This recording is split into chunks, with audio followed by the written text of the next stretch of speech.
ওমরের আদালতে কান্নার রুল। খলিফাতুল মুসলিমিন আমিরুল মুমিনিন হযরত ওমর তিনিও কান্না করে, বিচারক নিজে সুদ্ধা কাঁদতেছে। আল্লাহু আকবার জোরে কও। কারণ আজকে তো আবু যরের ফাঁসি হওয়ার কথা না গো। আবু যর তুই ফাঁসিতে উঠবার কথা না, ফাঁসিতে তো উঠবি ওই যুবক।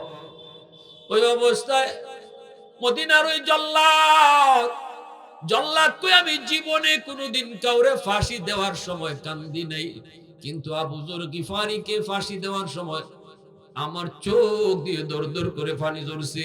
আমার এক কদম সামনে আগায়, জল্লাদ আরেক কদম পিছনে যায়, এক কদম সামনে যায়, আরেক কদম জল্লাদ পিছনে যায়। খলিফাতুল মুসলিমিন আমিরুল মুমিনিন হযরত ওমর ফারুক রাদিয়াল্লাহু তাআলা আনহুর জামানার ঘটনা। যুবক ঘোড়ার পেটে সওয়ার হয়ে রওনা দিয়ে দিল। মদিনা শরীফের কাছাকাছি পৌঁছে যুবক বিশ্রাম নিল একটা খেজুর বাগানে। প্রচন্ড রোদ, এই রৌদ্র থেকে বাঁচার জন্য খেজুর বাগানে আশ্রয় নিল। খেজুর বাগানে সে একটু বিশ্রাম নিল, ঘোড়াটা বাঁধা রাখলো, কিন্তু ঘুমন্ত অবস্থায় ঘোড়াটার রশি ছিঁড়া পাশের একটা জমিতে যায়, এই জমির মধ্যে ছোট ছোট চারা লাগানো ছিল, চারাগুলা নষ্ট করে ফেলতেছে। যুবক তো ঘুমন্ত, সে জানে না। জমির মালিক জমি দেখার জন্য আসলো, আইসে দেখি তার লাগানো ছোট ছোট চারাগুলা এই ঘোড়াটায় সব শেষ করে ফেলছে, নষ্ট করে ফেলছে। মালিকের তো একটু মন খারাপ হবেই। মালিক একটা পাথরের টুকরা হাতে নিয়ে ওই ঘোড়ার দিকে ঢিল মারলো, মাথার মধ্যে পড়লো, মাথা ফাইটা রক্ত বের হয়ে ঘোড়াটা এখানে মইরা গেল। এইবার জমির মালিক টেনশনে পড়ে গেল, হায় আমি তো ঘোড়াটারে মেরেই ফেললাম, আমি তো বুঝি নাই ঘোড়াটা মরেই যাবে। হায় হায়, মাথার মধ্যে লাগলো, মাথা ফাইটে রক্ত বের হয়ে মরলো। বুড়া মানুষটা জমির মালিক। একটু পরে ওই যুবকের ঘুম ভাঙলো, ঘোড়া খুঁজতে খুঁজতে এসে দেখে তার ঘোড়ার লাশ, পাশে একটা বুড়া মানুষ। আইসে কই আমার ঘোড়াটারে কে মারলো? জমির মালিক কই বাবা ঘোড়াটা তোমার? কয় হ। কেন মারছেন? কয় আমার জমির এই চারাগুলা মাত্র লাগাইলাম, তোমার ঘোড়ায় সবগুলা চারা নষ্ট করে ফেলেছে, এজন্য আমি রাগ করে একটু গুসা হয়ে একটা ঢিল মারছি রে বাজান। আমি বুঝি নাই তার মাথাটা ফেটে যাবে আর রক্ত শূন্য হয়ে ঘোড়াটা মরে যাবে, এটা বুঝতে পারি নেই বাবা, একটু বোঝার চেষ্টা করো। আমি মারবার জানে মারার নিয়তে কিন্তু ঢিল মারি নেই, আমি তো একটু গুসা করে রাগ করে মারছি। এই কথা বলতে যুবকের একটু গুসা উঠে গেছি। যুবক কয় আমি এখন মদিনা যাইব কেমনে? তুমি যে আমার এই বাহনটারে মেরে ফেলেছো, এখন আমি মদিনা যাবো কেমন করে? এই কাজটাকে তুমি ঠিক করছো। ওই এই বুড়া মানুষটারে সে একটা ঘুষি মারছে, ঘুষি মারতে এই বুড়া মানুষটা পিছন দিক দিয়ে পইরা গেছে, পড়তেই তার মাথাটা পড়ছে একটা পাথরে, পাথর পড়তে বুড়া মানুষটার মাথাটাও ফাইটে গেছে। এই মাথা ফাইটে রক্ত বের হওয়া শুরু হয়েছে, রক্ত শূন্য হয়ে এই বৃদ্ধ মানুষটাও এখানে মরে গেছে। এখন তো যুবক অবাক, হায় আমি তো মারা হত্যা করার জন্য এরকম আঘাত করি নাই, জানে মারার লাগে তো আমি মারি নেই। হায় হায় আমি এটা কি করলাম? আমি তো এখন খুনি হয়ে গেলাম, আমি তো মানুষের খুনি হয়ে গেলাম। আল্লাহর আদালতে আমি খুনি হয়ে দাঁড়াবো না গো না, আমি আল্লাহর আদালতে খুনি হয়ে দাঁড়াইতে পারবো না। না না না, হায় আমি কি করলাম? ও মালিক আমি কি করলাম? আমি তো ইচ্ছা করে মারি নাই, আমি তো ইচ্ছা করে তারে মারি নাই, কিন্তু হয়ে তো গেছে, খুন তো হয়ে গেছে।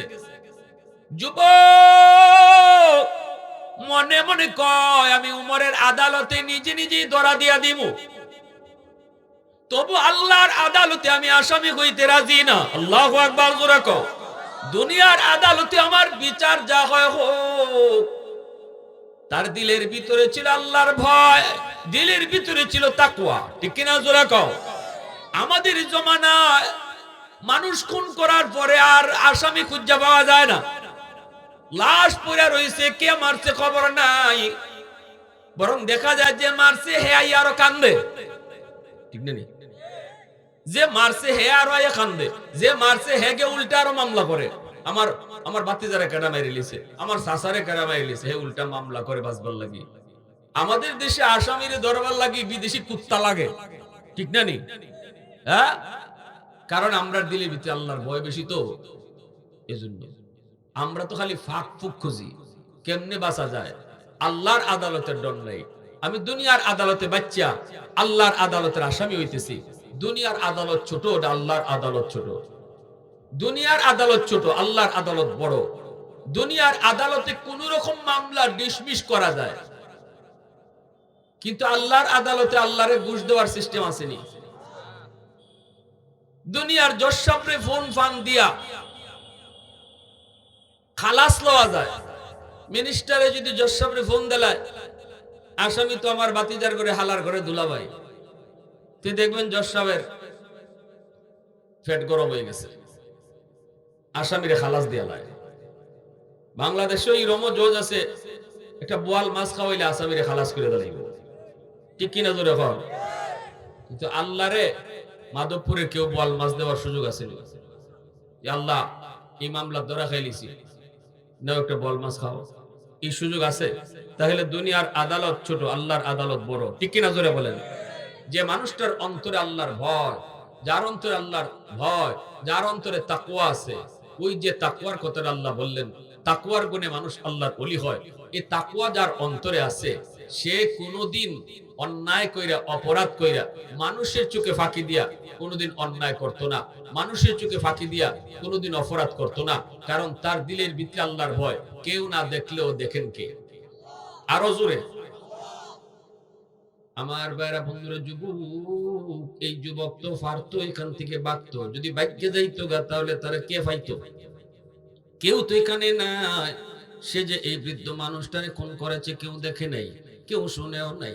সুযোগ ছিল তার এখান থেকে বেগে যাওয়ার, সুযোগ ছিল এখান থেকে পলানোর, পলায় গেলে কেউ তারে পাইতো না। এই বুড়া মানুষটার আত্মীয় স্বজন, বুড়া মানুষটার ছেলে ফেলে যদি আইতো, আইয়া শুধু লাশটা পাইতো, খুনিরে পাইতো না, ঠিক না জোরে কোন। কিন্তু এই যুবক মনে মনে চিন্তা করলো, আমি যে খুন করছি কেউ না দেখলো, দেখছেন কে? আরো জোরে বলে। রাতের অন্ধকারে আমি মানুষের চোখে ফাঁকি দিয়ে অন্যায় করলাম, কিন্তু দেখেন কে? পানির নিচে গিয়েও যদি অন্যায় করি, দেখেন কে? দরজা বন্ধ করে অন্যায় করলে দেখুন কে? পিসাবের চোখে ফাঁকি দেওয়া যায়, আল্লাহর চোখে ফাঁকি দেওয়া যায় না। বাপ মার চোখে ফাঁকি দেওয়া যায়, আল্লাহর চোখে ফাঁকি দেওয়া যায় না। পুলিশের চোখে ফাঁকি দেওয়া যায়, আল্লাহর চোখে ফাঁকি দেওয়া যায় না। এর নাম হলো তাকওয়া, এর নাম হলো আল্লাহর ভয়। এই তাকওয়ার গুণ মানুষকে আল্লাহর ওলি বানায় দেয়। তাকওয়ার গুণ মানুষকে চরিত্রবান বানায় দেয়। তাকওয়ার গুণ মানুষকে সত্যিকারের মানুষ বানায় দেয়, ঠিক কিনা জোরে বলে। যুবক, না না আমি যাব না, লাশের পাশে দাঁড়ায় থাকবো। এই লাশের খোঁজ নেওয়ার জন্য, মানুষটার খোঁজ নেওয়ার জন্য কেউ না কেউ তো আসবে গো। আসলে পরে আমি নিজে নিজেই ধরা দেব। মদিনায় উমরের আদালতে উচিত বিচার হয়, ন্যায় বিচার হয়। আমি বলবো আমি ইচ্ছা করে মারি নেই, আমি বলবো আমি ইচ্ছা করে খুন করি নেই। এরপরেও যে বিচার হয় এই বিচার আমি মানব। মালিক তুমি তো দেখছো আমি ইচ্ছা করে মারছি না অনিচ্ছায় খুন হইছে। আল্লাহ, ওমর যদি না বুঝে তুমি তো বুঝবাই। যদিও ওমরের আদালতে আমার বিচার হয় ফাঁসি, ফাঁসি হোক, আমি তাতেও রাজি আছি, কিন্তু তোমার আদালতে বাঁচতে চাই। আল্লাহু আকবার, জোরে কর। সন্ধ্যার সময় এই বুড়া মানুষটার দুইটা ছেলে আসছে বাবার খুঁজে। আইসা তারে দেখে বাবার লাশ, লাশের পাশে একটা যুবক দাঁড়ায় রইছে। আমার বাবারে কে মারছে? যুবক কই আমি। কেমনে, কেন? কয় বাবা ভাইরে আমি ইচ্ছে করে মারি নাই, এই সে ঘটনা। কিন্তু দুই ছেলে, বাবার হত্যা, বাবার হত্যাকারী, বাবার খুনি এখানে পাশে বসা। বাবার খুনিরে তারা ধরছে, কই ইচ্ছে করে মারছু না অনিচ্ছায় মারছু এটা পরে, আগে উমরের আদালতে চলো, উমরের আদালতে চলো। সে বলতেছে হ আমিও উমরের আদালতে যেতে চাই, আমাকে উমরের আদালতে নিয়ে চলো। খলিফাতুল মুসলিমিন যে বিচার করবে এই বিচারে আমি রাজি আছি। আমি আল্লাহরে ডরাই, আমি আল্লাহর বিচারে বড় ভয় পাই। চলে আসলেন মদিনার আদালতে খলিফাতুল মুসলিমিন ওমর, তিনি বিচারকের আসনে বসলেন। মামলা বাদী হলো দুই ভাই। এই দুই ভাই তারা বাদী হলো বাবার খুনের পক্ষে, ওই যুবকের বিরুদ্ধে। যখনই তারা মামলা দায়ের করলো, হযরত ওমর বলতেছেন, যুবক তুমি কি তাদের আব্বারে খুন করছো? যুবক কয় হ, আমি খুন করেছি, কিন্তু জাহাপনা আমি ইচ্ছা করে খুন করি নাই, আমি বুঝি নাই লোকটা মারা যাবে। একদম মেরে ফেলার জন্য আমি ঘুষিটা দেই নাই, গুসায় ঘুষিটা দিছিলাম, কিন্তু হঠাৎ অ্যাক্সিডেন্ট ঘটে গেল, উনি মাটিতে পড়লো, মাথাটা পড়েছে একটা পাথরে, যার কারণে মাথাটা ফেটে রক্ত বের হয়ে মারা গেছে। খলিফাতুল মুসলিমিন হযরত ওমর এইবার যুবকের কথাটা শোনার পর তিনি বলেন, যুবক, এটা তো শরীয়তের আদালতে গ্রহণযোগ্য কোনো কথা নয়। কোন খুনি খুন কইরা যদি কয় আমি ইচ্ছা করে মারি নাই, এটা শরীয়তে গ্রহণযোগ্য না। তোমার মনের ভিতরে কি অবস্থা সেটা তো আমি বুঝবো না। তোমার মনে ইচ্ছা আছিল না অনিচ্ছা আছিল, এটাতে মানুষের কোনো হাত আছে? জোরে খন জোরে, হ্যাঁ? আর তুমি যে খুন করেছো, এর পক্ষে কোনো সাক্ষীও এই দুই যুবকের পেশ করা লাগবে না, দুই ভাইয়ের সাক্ষীও পেশ করা লাগবে না, কারণ তুমি নিজেই স্বীকার করতেছো খুন করছো। ঠিক না নি? যুবক যদি কইতো আমি খুন করি নাই, তখনও কিন্তু একটা ফেস লাগতো। যদি কইতো আমি খুন করি নাই, তাহলে ওই দুই ভাই যে যারা বাবার বাবার বিচার দাবি করছে, এদের সাক্ষী আনা লাগতো। ঠিক কিনা জোরে কর। হ্যাঁ, আমরা দেখছি লোকটা খুন করছে, সাক্ষী আনতে হতো। শরীয়তের আদালতে সাক্ষীর দ্বারা রায় হয়, সাক্ষীর দ্বারা রায় হয় ইসলামী শরীয়তের আদালত। অতএব এই দিকে হযরত ওমর এই দুই ভাইয়ের সাক্ষীও চাইলেন না, কারণ আসামি নিজেই স্বীকার করে নিছে। ঠিক কিনা? ওমর বলে, আমার আদালতে রায়, হত্যার বদলা হত্যা, খুনের বদলা খুন। রেডি হয়ে যাও, তোমাকে ফাঁসিতে চড়ানো হবে। তুমি রেডি হয়ে যাও, তোমার ফাঁসিতে চড়ানো হবে। এই কথা বললে ফাঁসির রায়, যুবকের বিরুদ্ধে ফাঁসির রায়। হযরত ওমর ওই যুবককে বলতেছেন, যুবক, শেষ ইচ্ছা তোমার কিছু আসেনি? কও, জীবনের শেষ কোন ইচ্ছা থাকলে তুমি পূরণ করতে পারো, সুযোগ দেওয়া হবে। যুবক কই, আমিরুল মুমিনিন, আমার শেষ কোনো ইচ্ছা নাই, তবে একটা ইচ্ছা আছে, যদি আপনি আমার একটু সুযোগ দেন আমি বাড়ি যাই। কয়, বাড়ি যাইবা? 300 মাইল দূরে মদিনা থেকে। খুনি বাড়িতে গেলে বাড়ির থেকে ফিরত হইব, এর কোনো গ্যারান্টি আছে কি? হ্যাঁ? বাড়িতে কেন যাইবা? কয়, আমার বাড়ির পাশে একটা বাজার, এই বাজারের মধ্যে একটা দোকান থেকে আমি কিছু মাল আইনে খাইতাম বাকিতে। এই মালিকটা, দোকানের মালিক হলো একজন ইহুদি। আমি অত তারিখের ভিতরে তার টাকাটা পরিশোধ করবো, এটা কথা ছিল। যদি আমি তার টাকাটা পরিশোধ না করি, তাহলে সে আমার বিরুদ্ধে শুধু কথা বলবে না, বলবে মুসলমান জাতটা খারাপ, এরা কথা দিয়ে কথা রাখে না, ওয়াদা খেলাফ করে। আমিরুল মুমিনিন, আমি একজন গুনাহগারের কারণে মুসলিম জাতির উপরে সে কথা তুলবে, এজন্য আমার একটু সুযোগ যদি আপনি দিতেন, আমি দ্রুত বাড়িতে যাইতাম, আর এই লোকটার পাওনাটা পরিশোধ করে আমি দ্রুত চলে আসতাম। কিন্তু আমিরুল মুমিনিন হযরত ওমর তিনি বলেন, এটা কেমনে সম্ভব? তুমি বাড়িতে গেলে পরে যে আবার তুমি আইবা, এর কি গ্যারান্টি আছে নি? খুনি খুন করছো, তোমার রায় হইছে ফাঁসি, ফাঁসির আসামি যদি বাড়িতে যায় আবার ফিরে আইবো, এর কি কোনো গ্যারান্টি তো নাই। আমি তোমার সঙ্গে অনেক মুজাহিদ সাথেও দিতে পারবো না, অনেক সৈন্য সামন্ত সাথে দিতে পারবো না, কারণ চতুর্দিকে জিহাদ চলছে, সমস্ত মুজাহিদরা জিহাদের ময়দানে। আবার দুই একজন যে তোমার সাথে দিয়া দিন, এটাও সম্ভব না, কারণ এই দুইজন তোমার বাড়িতে তোমার সাথে যদি যায়, এই দুইজনে তোমারে লইয়া আইবো না এই দুইজনে তুমি রাখি লইবা, এর তো গ্যারান্টি নেই। ঠিক না? তুমি যদি তোমার স্বাস্থ্য ভাই, খালাতো ভাই, মামাতো ভাই, বাপ চাচা সব লইয়া এই দুইজনে আটকাইতে রহ, তো এই দুইজন আমি গইব। অতএব তোমার এই প্রস্তাব মানা সম্ভব না। যুবক কয়, তাহলে আমারে ফাঁসির মঞ্চে ঝুলাইয়া দেন, আমি প্রস্তুত আছি, আমারে ঝুলাইয়া দেন। আমিরুল মুমিনিন, আমি কিন্তু ওই জায়গা থেকে বাগার সুযোগ ছিল, বাগি নাই, কারণ খুন করেছি আমি, কেউ না দেখলেও দেখছেন আমার আল্লাহ। তবে এটাও বলে দেই, আমি ইচ্ছা করে খুন করছি না অনিচ্ছায়, এটাও জানেন আমার আল্লাহ। সুবহানাল্লাহ। এর জন্য যদি আজকে দুনিয়ার আদালতে আমার বিচার হয়, ফাঁসি হয়ে যাক, তবু আমি আমার আল্লাহর আদালতে বাঁচতে চাই। এই বইলে যখন ফাঁসিতে নিয়ে যাওয়া হবে, তখনই হযরত ওমর বলেন, দাঁড়াও, মদিনায় তোমার এমন কোন পরিচিত লোক আসেনি, তোমার কোন আত্মীয় স্বজন আসেনি যারে তুমি জামিন বানায় যাইবা? যদি একজন মানুষ তোমার পক্ষে জামিন হয় তাহলে তোমাকে আমি সুযোগ দিব, তুমি একাই যাইবা, তোমার লগে কাউরে দিব না। কিন্তু একজন মদিনায় জামিন বানায় যাওয়া লাগবে। যদি তুমি নির্ধারিত সময়ের ভিতরে না আসো, তোমার বদলা এই জামিনদাররে ফাঁসি দেওয়া হবে। এমন কোন লোক মদিনায় তোমার আসেনি, আপনজন, আত্মীয় স্বজন, পরিচিত কেউ?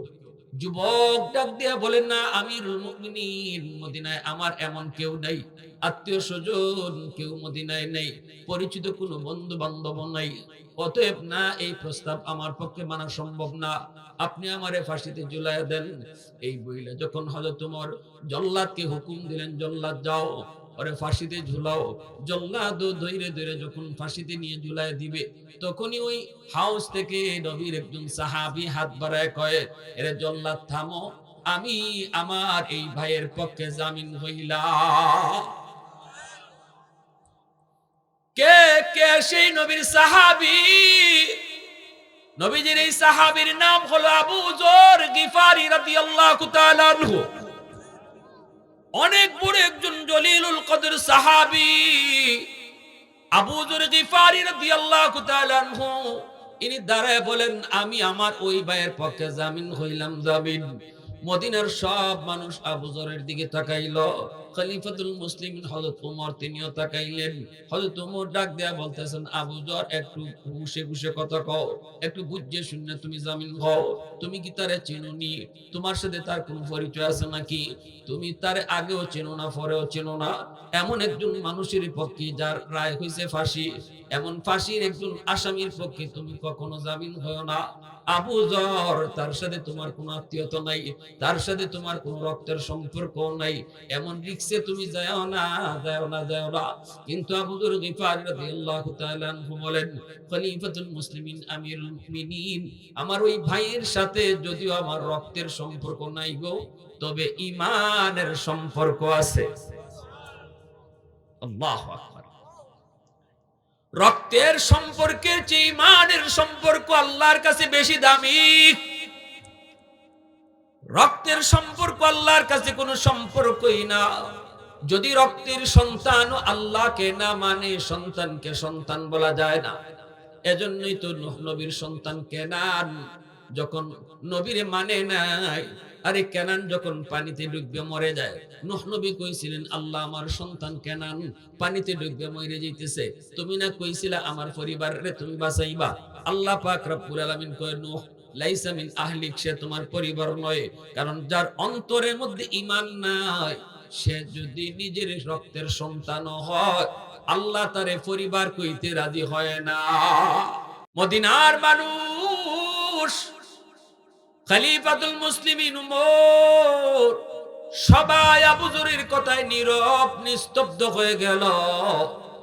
কেউ কোনো জবাব দেয় না, কোনো কথা কয় না। আবু যর গিফারি যা বলেছেন সত্য বলেছেন, ঠিক বলেছেন। এইবার কি করা হবে? আবু যর গিফারিকে জামিন রাইখা এই যুবককে হযরত ওমর বিদায় দিলেন, ছুটি দিলেন। আগামী সপ্তাহে শুক্রবার, আগামী জুম্মাবার, জুম্মার আজান হওয়ার আগে আগে তুমি দ্রুত মদিনায় ফিরবা। যদি তুমি জুম্মার আজানের আগে আগে মদিনায় ফিরতে না পারো, তাহলে কিন্তু তোমার বদলা নবীর এত বড় একজন সাহাবী আবু যর গিফারিকে ফাঁসিতে ঝুলানো হবে। কারণ আবু যর তোমার পক্ষে জামিন হয়েছে। হযরতে আবু যর গিফারি খাদেমে খায়রুল বাশার, হযরতে আবু যর গিফারি খাদেমে খায়রুল বাশার, खदमतों में जिंदगी भर ना बनाया अपना घर, खदमतों में जिंदगी भर ना बनाया अपना घर। আল্লাহু আকবার, জোরে কও। আবু যর গিফারি সাধারণ কোন সাহাবী নয় রে যুবক। নবীজির কাছে জিবরাইল বসা। আবু যর গিফারি আসতেছেন। জিবরাইল আমিন কয়, নবী গো, আপনার সাহাবী আবু যর আইতাছে। আল্লাহর নবী বলতেছেন, জিবরাইল তুমি আমার আবু যরকে কেমনে চিনো? জিবরাইল আমিন কয়, নবী গো, আমি জিবরাইল একা শুধু আপনার সাহাবী আবু যরকে চিনি না, বরং আবু যর এত সম্মানী, আবু যরকে আকাশের সকল ফেরেশতারা চিনে। দুই গুণের কারণে।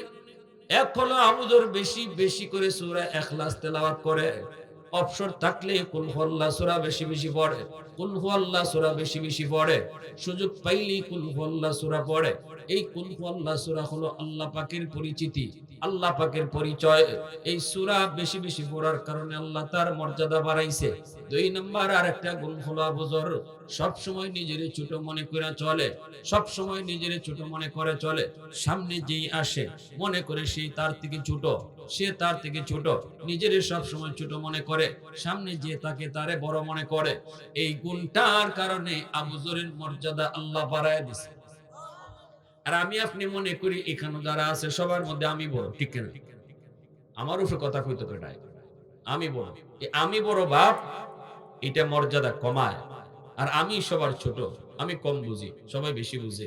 এই এই চিন্তা চেতনা সম্মান বাড়ায় দেয়। আল্লাহু আকবার, জোরে বলেন।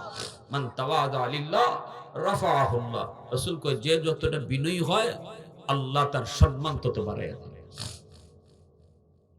এইবার আবু যর গিফারি জামিন যুবক দ্রুতগামী একটা ঘোড়ার পিঠে সওয়ার হইয়া নিজের বাড়ির উদ্দেশ্যে রওনা দিয়ে দিল। বাড়ি আইসা পৌঁছলো, মার কাছ থেকে বাবার কাছ থেকে কম কথায় কথা কইয়া বাজারে গেল। যাইয়া ওই লোকটার ঋণ পরিশোধ কইরা আবার মার কাছে বাবার কাছে ফিরা, মার কাছে বাবার কাছে বসলো। একমাত্র সন্তান বাপ মা। আল্লাহু আকবার, জোরে কও।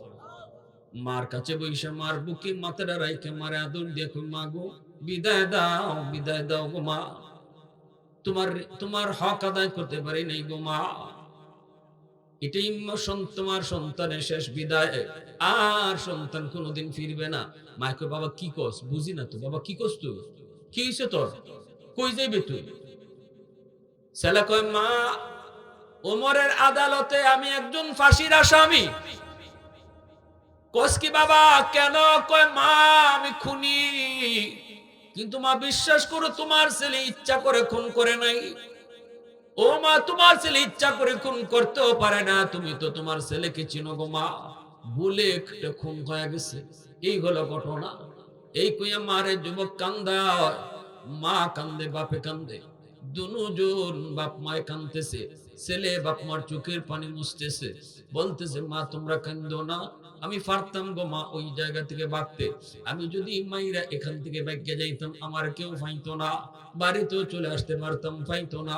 কিন্তু মা গো, কেউ যদি নাও পায়, পাইব তো আল্লাহ। কারো কাছে যদি ধরা না পড়ি, ধরা তো খাইমু আল্লাহর কাছে, ঠিক কিনা? জোরে বলো। আল্লাহর কাছে ধরা থেকে তো বাঁচার কোনো উপায় নেই। একদিন না একদিন মালিকের দরবারে তো হাজির হওয়াই লাগবে।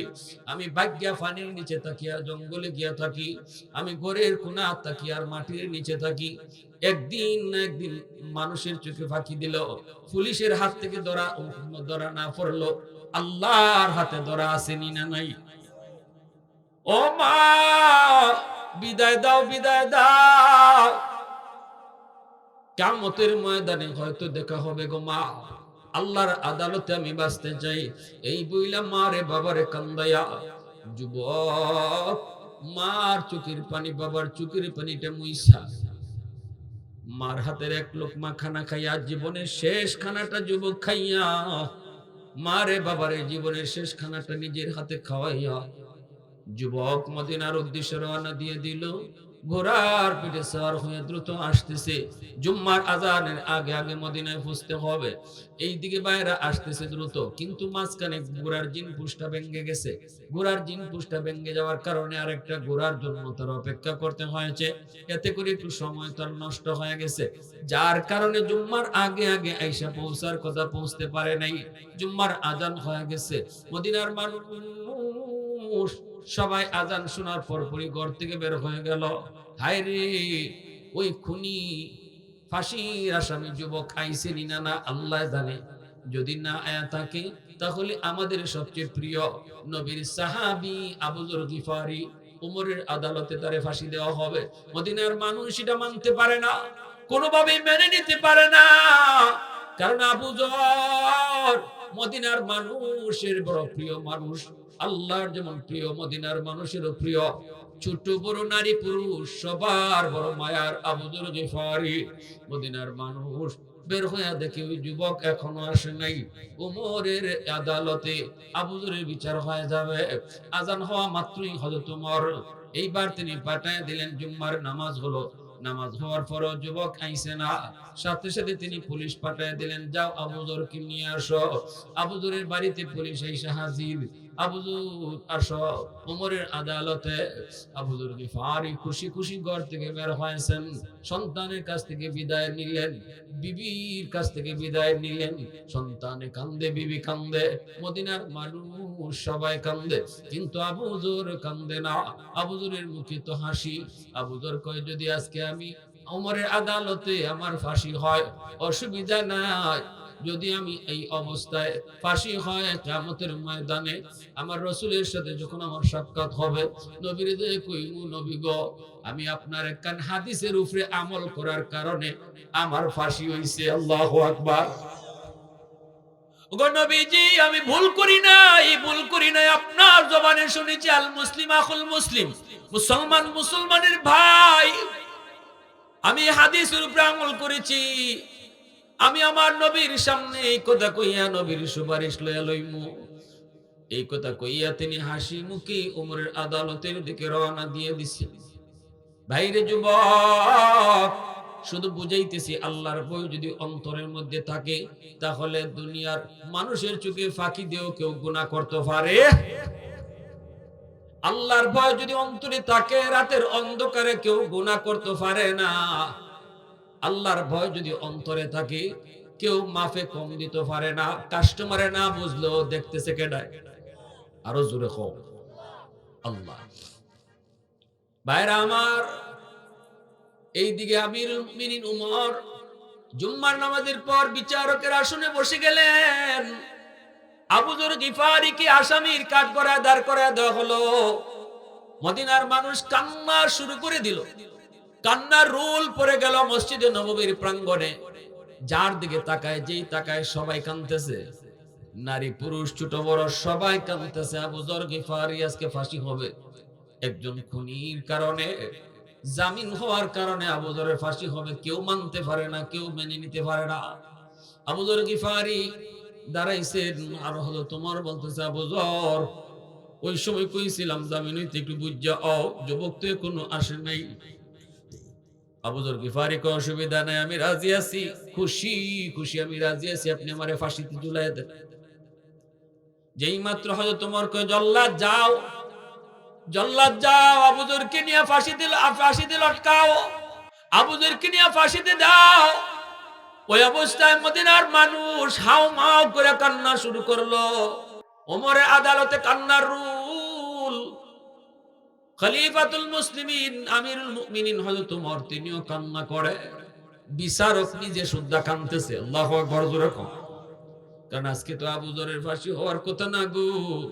আবু যর তুই ফাঁসিতে উঠবার কথা না, ফাঁসিতে তো উঠবি ওই যুবক।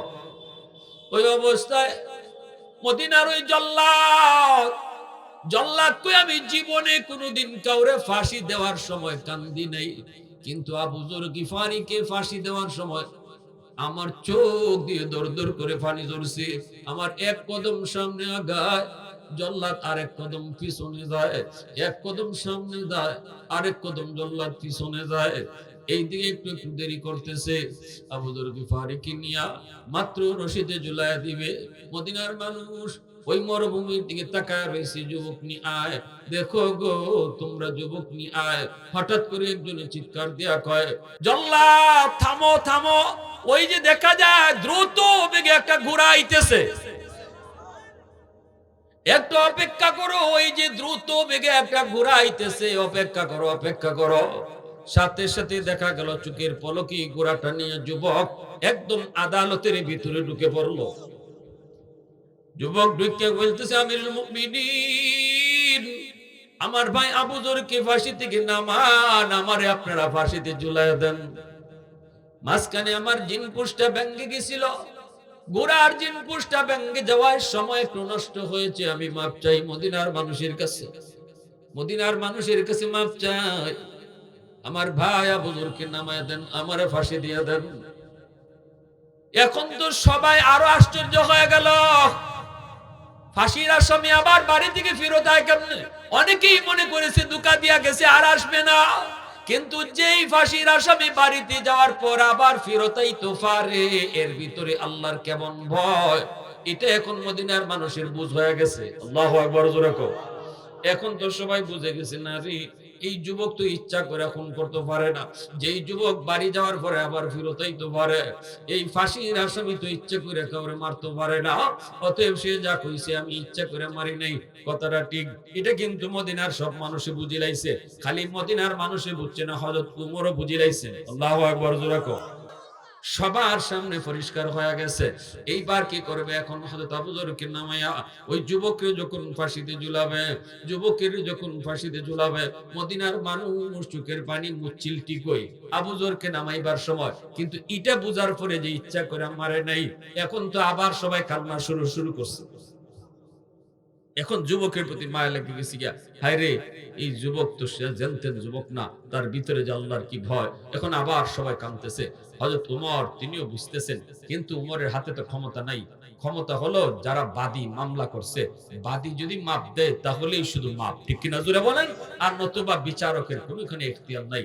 যেই মাত্র ওই যুবককে নিয়ে যাইতেছে আর মদিনার মানুষ কাঁদতেছে, ওই দুই ভাই যারা মামলা দিছিল এরাও বুঝতে পারছে, না, আসলে যুবক ইচ্ছা করে আমাদের আব্বারে মারছে না। জল্লাদ মাত্র ঝুলাইয়া দিব, এমনি দুই ভাই কয়, জল্লাদ থামো, আমার ভাইকে ফাঁসি দেওয়া লাগবে না, আমাদের বুঝ হয়ে গেছে, বুঝ হয়ে গেছে, আমার এই ভাইটা আমার আব্বারে ইচ্ছা করে মারতে পারে না, বাড়ি যাওয়ার পরেও যে আবার ফেরত আইতে পারে, ইচ্ছা করে মারে না, আমাদের বুঝ হয়ে গেছে গো। অতএব আমার ভাইটারে নামায় দাও, আজকে থেকে আমরা দুই ভাই না, আজ থেকে আমরা তিন ভাই। आवाज देखो ना, सुबहान अल्लाह। फारूक तेरा नाम से इस्लाम रहेगा, फारूक तेरा नाम से इस्लाम रहेगा, दुनिया की अदालत में तेरा नाम रहेगा, दुनिया की अदालत में तेरा नाम रहेगा, उस्मान तेरा नाम से इस्लाम रहेगा, दुनिया की सखावत में तेरा नाम रहेगा, दुनिया की सखावत में तेरा नाम रहेगा, हैदर तेरा नाम से इस्लाम रहेगा, दुनिया की शजाअत में तेरा नाम रहेगा, मुआविया तेरा नाम से इस्लाम रहेगा, दुनिया की सियासत में तेरा नाम रहेगा, दुनिया की सियासत में तेरा नाम रहेगा। मुसलमाনের आवाज देखो, আল্লাহু আকবার, আরো জোরে আল্লাহু আকবার। তাহলে আমার ভাইরা বন্ধুরা, এইবার বুঝেন আল্লাহর ভয়, যেই ভয়, আল্লাহর ভয় থাকলে আল্লাহ কয় আল্লাহর ওলি হওয়া যায়। যার ভিতরে আল্লাহর ভয় আছে সে আল্লাহর ওলি, যার ভিতরে আল্লাহর ভয় যত বেশি আছে সে তত বড় ওলি। সুবহানাল্লাহ, জোরে কোন। তাহলে আল্লাহর ভয় কার অন্তরে আছে? যে নামাজ পড়ে না, হের অন্তরে আল্লাহর ভয়। কি কর? যে মিছা কথা কয়, হের অন্তরে আল্লাহর ভয়। আল্লাহর ভয় কার অন্তরে আছে এটা বুঝার আলামত হইল সে গুনারে ডরায়, ঠিক কি না? আল্লাহর ভয় কার অন্তরে আছে এটার আলামত হইল সে গুনারে ডরাইব। যে গুনাহ যদি ওই জায়গা, তে সাথে সাথে কাফন শুরু করব, আল্লাহ ভুলে গেছি, আল্লাহ ভুলে গেছি, শয়তানের ধোঁকায় গুনাহ করে ফেলেছি, আল্লাহ মাফ করো, এও আল্লাহর ওলি। সুবহানাল্লাহ। গুনাহ হয়ে যাওয়াটা বড় ভুল না, গুনাহ হয়ে যাওয়াটা বড় দোষ না, গুনাহ হওয়ার পরে তওবা না করা এটি হলো বড় দোষ। গুনাহ হওয়ার পরে যদি একজন অনুতপ্ত হয়ে যায়, আল্লাহ ভুল করে ফেলেছি, মাফ করে দাও, আল্লাহ আর করতাম না, তখন কিন্তু আল্লাহ পাক খালি মাফ করে তা না, বরং এই গুনার কারণে, এই অপরাধটার কারণে যত গুনাহ হয়েছিল এই সমপরিমাণ গুনারে আল্লাহ নেকি বানাই দেয়। ইল্লা মান তাবা ওয়া আমানা ওয়া আমিলা আমালান সালিহা ফাউলাইকা ইউবাদদিলুল্লাহু সাইয়্যাতিহিম হাসানাত। আল্লাহ পাক নিজে পরিষ্কার কোরআনে বলছে, তওবাকারী যখন তওবা করিলায় তখন গুনাহ তার যা ছিল এই সমপরিমাণ গুনাহ যদি পাহাড় পরিমাণ গুনাহ হয়, সাগর পরিমাণ গুনাহ হয়, আমি আল্লাহ তওবার খাতিরে সাগর পরিমাণ নেকি বানায় দেব। এজন্য তওবার এত বড় পাওয়ার, তওবার দ্বারা মানুষ আল্লাহর ওলি নগদে হয়ে যায়, নগদ। আমরা এখানে যারা বইছি এই মুহূর্তে আমরা আল্লাহর ওলির দফতরে নাম লেখাইতাম পারবো যদি আমরা খালিস নিয়তে তওবা করিলাই, যে আল্লাহ জীবনে যা গুনাহ করছি আর করতাম না, দিল থেকে যদি কইলে আল্লাহ, এরপরে যদি শয়তান আপনার ধোঁকায় ফালাই দেয়, তাও কিন্তু আপনার তওবা এটা যে নষ্ট হয়ে গেছে তা না, তওবা এটা নষ্ট হয় না। আপনি এখন খালিস নিয়তে তওবা করেন, আল্লাহ আমি আর করতাম না, আর করতাম না, কর্ম ইচ্ছাটা না রাখা করতাম না। এরপরেও যদি আপনারা কোনোদিন শয়তানের ধোঁকাত ফালাই দেলায়, আপনার আগের তওবা নষ্ট হয় না, বরং ওই সময় আবার তওবা করবেন, আল্লাহ আবার মাফ করে দিবেন। এজন্যই আল্লাহর নাম হলো তাওয়াব। আল্লাহর নাম তাওয়াব কেন? তাওয়াব শব্দের অর্থ হলো যিনি বারবার তওবারে কবুল করেন।